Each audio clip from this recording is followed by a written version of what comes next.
At this time, can the host please start the webinar? Good afternoon, everyone. Welcome to today's hybrid New York City Council meeting of the Committee on Land Use. Please place electronic devices to vibrate or silent. If you wish to submit testimony, you may send it to landusetestimony@council.nyc.gov. Again, that's landusetestimony@council.nyc.gov. Thank you for your cooperation. Chair, we are ready to begin. All right, good afternoon and welcome to the Committee on Land Use. I am Councilmember Rafael Salamanca. I chair this committee. I want to welcome my esteemed colleagues who have joined us today. We've been joined by Councilmembers Moya, Brooke Powers, Krishnan, Sanchez, Rivera, Chair Riley, Kagan, and Borelli. I would like to thank Chair Lewis and Chair Riley for their work on our two subcommittees. Today we will vote on applications referred by our zoning subcommittee. Before we begin, I would like to recognize the committee counsel to review the hearing procedures.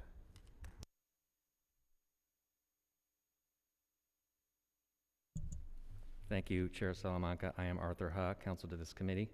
Council members joining remotely who would like to ask questions or make remarks should use the Zoom raise hand function. The raise hand button should appear at the bottom of your participant panel or primary viewing window. Chair Salamanca or I will then recognize members to speak. Council members physically present and who would like to ask questions should indicate so verbally, and Chair Salamanca may then recognize the member to speak. We ask all participants for your continued patience should any technical difficulties arise, and Chair Salamanca will now continue with today's agenda items. Thank you, Council. Today we will vote to approve preconsidered LU 78 for the 41 Summit Street rezoning in Councilmember Hanif's district in Brooklyn. The proposal seeks a zoning map amendment to rezone an existing M1-1 district to an R6B district to facilitate the development of a 4-story residential building. We will also vote to approve the preconsidered LUs related to application number G220016SCX for a 696-seat public school site selection in Councilmember Dinowitz's district in the Bronx.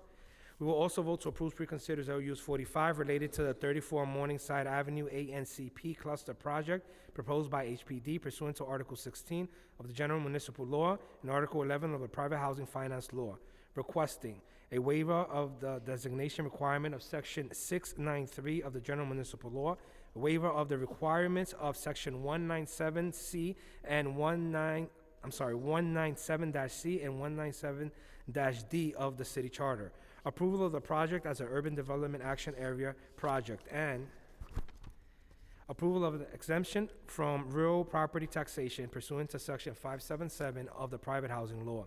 As originally proposed, the project will facilitate the renovation of a cluster of partially occupied city-owned residential buildings and their conversion from rentals to co-op owned by the tenants. As part of the HPD ANCP program, according to HPD's original project summary, existing tenants would be able to purchase their units for $2,500, while new tenants would be able to buy in at prices affordable to families earning 100% of the AMI.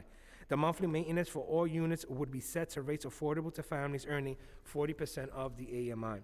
All buildings would be exempt from real property taxation for 40 years. The buildings are located in districts represented by Councilmember Richardson Jordan, who secured a hard-won commitment from HPD that tenant associations electing to opt out of the ANCP program may do so within 60 days of the full council approval. Finally, we will vote to approve with modifications LU 67, 68, 69, 70, and 71 for the Resilient Edgemere Community Initiative, which relates to property in Majority Whip Brooke Powers District.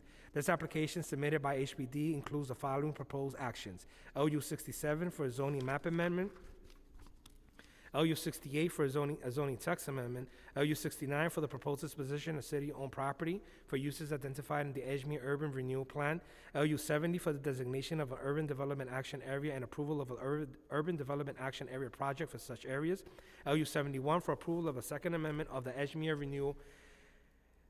Urban Renewal Plan. The proposed actions generally reflect the goals and recommendations of the Resilient Edgemere Community Plan, an interagency community planning initiative conducted between 2015 and 2017 in the wake of Hurricane Sandy. In addition to creating open space and reducing the density of new construction closest to the waterfront, the project, as submitted to the council, was conceived to create over 1,000 residential units, including over 600 as affordable rental and home ownership units on land currently owned by the city. A modification will be to reduce the proposed rezoning area by removing one block in the western portion of the project area and the corresponding deletion of that block from the newly proposed MIH area.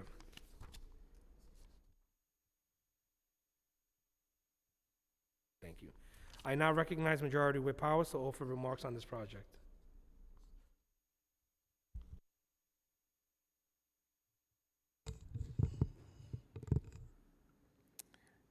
Good afternoon, everyone, and thank you, Chair Salamanca and the committee staff for facilitating this hearing.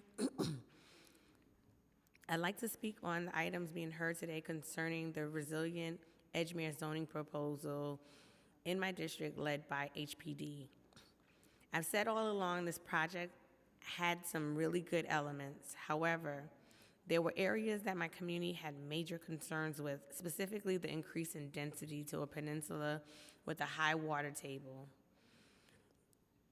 The plan includes significant changes to the fabric of Edgemere, including significant downzoning near the Jamaica Bay coastline to minimize damage caused by future floods, infill zoning, and the establishment of a community land trust in central Edgemere, and upzoning along Rockaway Beach Boulevard to facilitate new development and boost much-needed commercial activity. This project has been in the pipeline for several years, dating back to before I was elected into office. And for the past several months, we have been engaging productively with HPD and other members of the administration. I'd like to thank everyone for their work on this item thus far. I would particularly like to thank Speaker Adrian Adams, Chief of Staff Jeremy John, First Deputy Chief of Staff Faiza Ali, the Council's land use staff, for coordinating these discussions and liaising with all involved agencies. Last week, I met with my constituents most directly impacted by the project to provide updates on the work we've done on this item. This community has been here for almost 20 years. I've said all along, we must look at development at a holistic perspective and the impact when upzoning a community. Rockaway has seen a surge of new development in recent years, but that development has not been always accompanied by commensurate investment in local infrastructure, transportation, health, sewage, and education, just to name a few. This is why we remained at the table with the administration to the very end to ensure critical priorities for my community were committed to. Rockaway is in dire need of a new trauma facility. Following the closure of Peninsula Hospital last decade, we have had scarce access to quality health care. Sites like St. John's Episcopal fill some gaps in coverage, but they don't go far enough. For many, the closest trauma care facility is a long drive to Jamaica Hospital. In just the last year, too many families have lost loved ones. Justin Wallace to gun violence, Davina Afakobi to traffic violence, and firefighter Jesse Gerhard in the line of service. When lives are on the line, a trauma center on the peninsula can mean the difference between life and death for many of these people. Another priority for me is the need to support homeownership opportunities for residents. I have also long said that homeownership is key to building generational wealth, particularly for communities of color. To that end, it is critical that this project includes substantial protections for affordable homeownership opportunities to preserve and maintain the way of life that Edgemere residents have come to love about their neighborhood. These are just some of the pieces that are key to ensuring that this project meets the needs of Edgemere's residents and protects the neighborhood from a changing climate.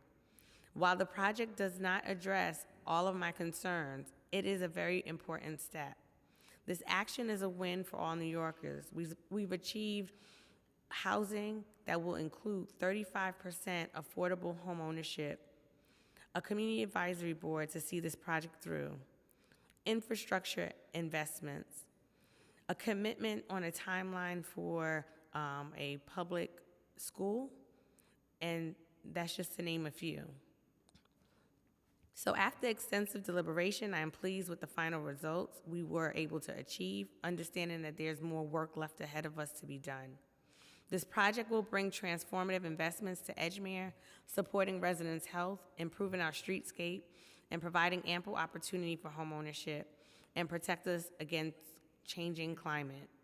So with that, I hereby vote yes on the Resilient Edgemere items, and aye on all of the rest. And I ask that my colleagues join with me in that. Thank you. Thank you, Councilmember Powers, and congratulations on your project. Are there any council members who have questions or remarks? Seeing none, I now call for a vote in accordance with subcommittee recommendations to approve preconsidered LU 78, to approve the preconsidered LUs for application number G220016 SCX, to approve preconsidered LUs 45, and to approve the modifications LU 67, 68, 69, 70, and 71.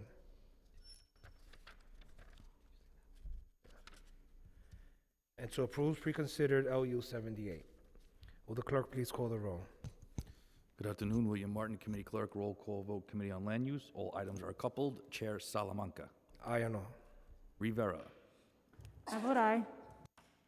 Thank you. Moya. I vote aye. Riley. I vote aye. Brooks Powers. I vote aye. Kagan. Aye. Krishnan. Aye at all. Thank you. Sanchez. Aye on all. Thank you. Borelli. Aye. Thank you. By a vote of 9 in the affirmative, 0 in the negative, and no abstentions, all items have been adopted by the committee. Thank you, Clerk. I would like to thank the members of the public, my colleagues, line use, and other council staff, and the Sergeant at Arms for attending today's meeting. This meeting is hereby adjourned.